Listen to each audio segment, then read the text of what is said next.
Andrew Neiman wakes before dawn, haunted by the echo of cymbals in his dreams. The applause from years ago has faded, replaced by a heavy, unsettling silence. His hands still remember the pain, even when the drums are untouched.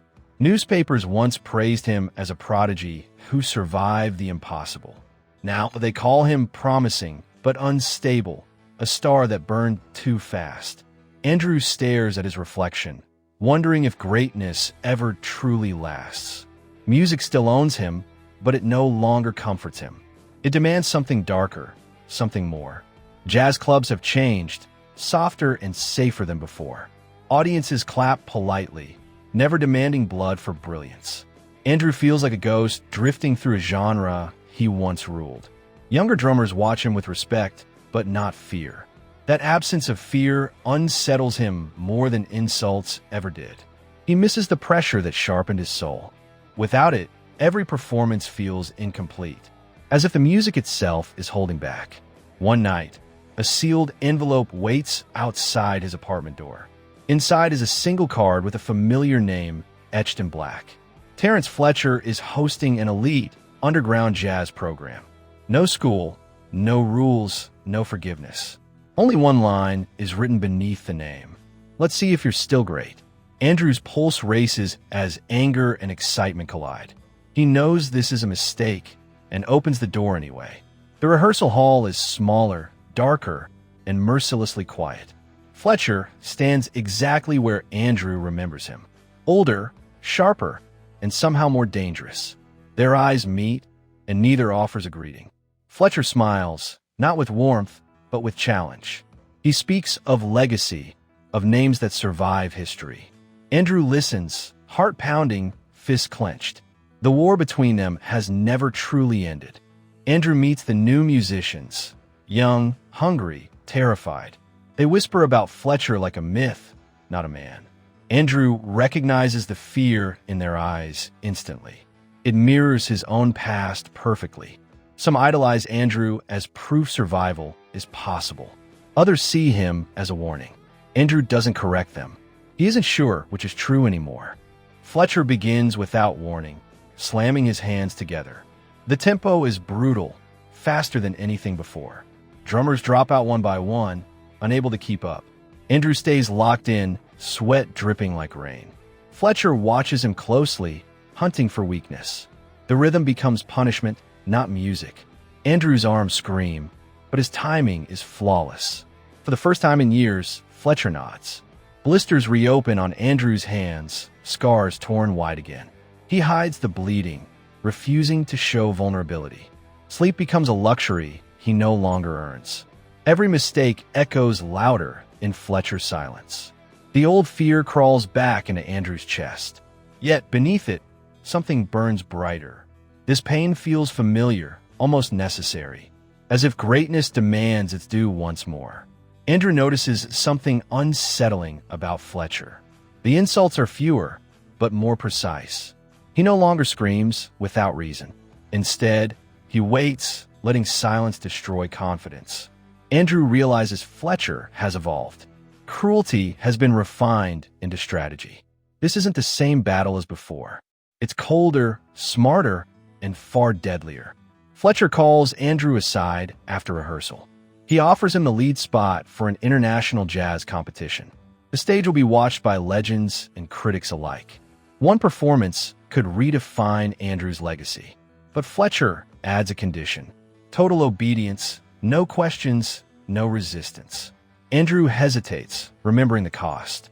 Then he accepts, knowing refusal would haunt him forever. Andrew reconnects with his estranged father. Their conversations are quiet and cautious. His father warns him that Fletcher will never change. Andrew listens but doesn't respond. Part of him believes suffering is the price of immortality. Another part fears losing himself completely. He practices alone late into the night. Each note feels like a choice between sanity and greatness. During rehearsals, Andrew begins to question Fletcher openly. The room freezes at the sound of defiance. Fletcher doesn't explode. He smiles. He increases the tempo beyond human limits. Andrew struggles, nearly losing control. The band watches in silent horror. Andrew recovers at the last second. But Fletcher's message is clear. Challenge has consequences. A younger drummer collapses from exhaustion mid-session. Fletcher dismisses him without a second glance. Andrew steps forward, anger blazing. He accuses Fletcher of crossing the line again. For the first time, Fletcher doesn't respond immediately. The room holds its breath. Fletcher quietly asks Andrew to play, and the war resumes through music alone. The competition draws closer with every passing day. Andrew's body begins to betray him. His hands shake between rehearsals. Yet on the kit, he is unstoppable. Fletcher pushes harder, sensing vulnerability. The band tightens, united by shared fear. Andrew becomes their anchor and their shield. Leadership is a burden he never expected. Late one night, Fletcher confesses something unexpected. He admits that Andrew is his greatest creation, but also his greatest failure. Andrew listens, stunned by the honesty. Fletcher fears being forgotten more than being hated. Legacy terrifies him as much as it drives him. For a moment, they're simply two broken men. Then the masks return. The competition hall is massive and unforgiving. Bright lights burn like judgment from above. The audience buzzes with anticipation. Andrew grips his sticks, breathing steadily. Fletcher gives no encouragement, only a nod, sharp and final. The band takes their positions. The first note cuts through the silence like a blade. The tempo is faster than rehearsed. Andrew realizes Fletcher changed it deliberately. Panic ripples through the band. Andrew locks in, forcing stability through sheer will. Every beat is precise, violent, alive. Blood reappears, but he doesn't look down. The audience leans forward, electrified. This is no longer a performance. It's survival. Mid-piece, Fletcher signals a sudden transition. It's one Andrew has never taught.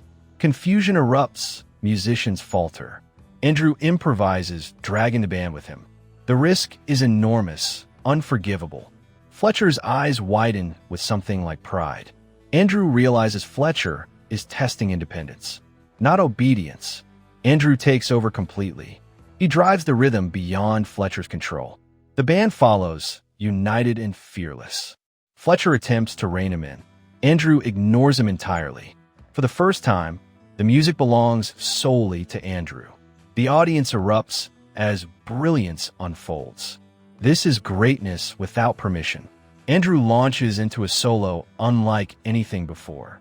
It's raw, violent, and painfully honest. Every ounce of suffering bleeds into sound. Fletcher watches, stunned into silence. This is not his creation anymore. This is something freer, more dangerous. Andrew's hands move on instinct alone. The final note crashes like thunder. The room falls completely still. No one breathes. Then applause explodes, overwhelming and endless. Andrew stands frozen, heart racing. Fletcher slowly begins to clap. Not loudly, but sincerely. Their eyes meet across the stage. The war has shifted. Critics call it revolutionary. Some call it reckless genius. Andrew becomes the center of debate once more. Offers flood in from around the world. Fletcher fades into the background. No interviews, no credit claimed. Andrew realizes this was Fletcher's final lesson. Greatness must stand alone. Andrew visits Fletcher one last time. They speak without hostility. No apologies are exchanged. None are needed. Fletcher admits Andrew surpassed him. Andrew acknowledges the fire Fletcher lit. They part without shaking hands. Some bonds exist beyond reconciliation. Andrew forms his own ensemble. The rehearsals are intense, but humane. He demands excellence, not fear. Musicians push themselves willingly. The music evolves, sharper and deeper. Andrew feels something new. Not obsession, but purpose. Balance replaces obsession at last. Years later, Andrew's name is spoken with reverence. Not just for talent, but for transformation. Students study his techniques and his restraint.